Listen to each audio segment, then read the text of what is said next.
The Vauxhall Insignia Sports Tourer was born to cover huge mileages along the motorway, and it feels it from the squidgy comfort of the driver's seat. It's really supportive, and both the seat and the wheel have loads of adjustment. It's good news in the back seats too. Rear passengers get almost as much legroom as in the back of the cavernous Skoda Superb, and the stretch roofline means that there's much more headroom in the back than in the Insignia hatchback. There's 32mm more shoulder room than in the old Insignia too, so it's pretty good for carrying 3 in the back at once. Not perfect though, because the hump in the floor is quite large and the centre seat is raised. For those carrying much smaller backseat passengers, it's fairly easy to install a rear-facing child seat. The Isofix mounts are a doddle to locate from behind foldable covers, and the big gap between the front and back gives plenty of wiggle room to get the seat into place.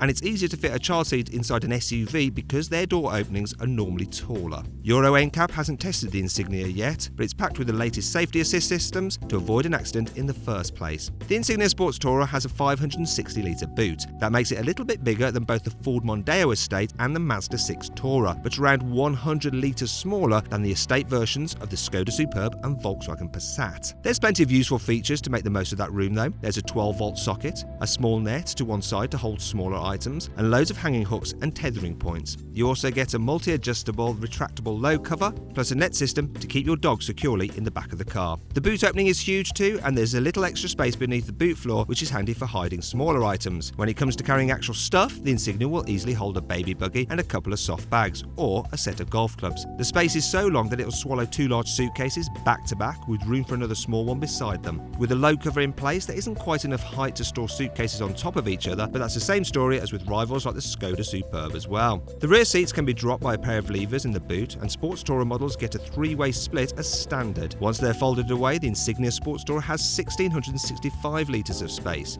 There's no load lip at the opening and no hump where the seats fold down, which means that it isn't too difficult to slide a bike towards the front of the car. A TV-sized box fits no problem as well, and with it the Insignia will hold 2 large, 2 medium and 2 small boxes, 1 large suitcase, 2 small suitcases, a buggy, a pair of soft bags and a golf bag. So quite a lot. The Insignia is pretty impressive when it comes to in-car storage as well. The only letdown is a small glove box. At least the door bins are huge in the front and the back, and the driver and passenger also benefit from a couple of cup holders in the centre console, an extra space behind the gear lever, and a bin with easily enough space for a big bag of crisps. Rear seat passengers get a couple more cup holders in the armrest and a pair of USB sockets for charging their mobile phones. Overall then, the Vauxhall Insignia Sports Tourer is a huge car that's very practical. Plus, it offers loads of space considering very competitive price.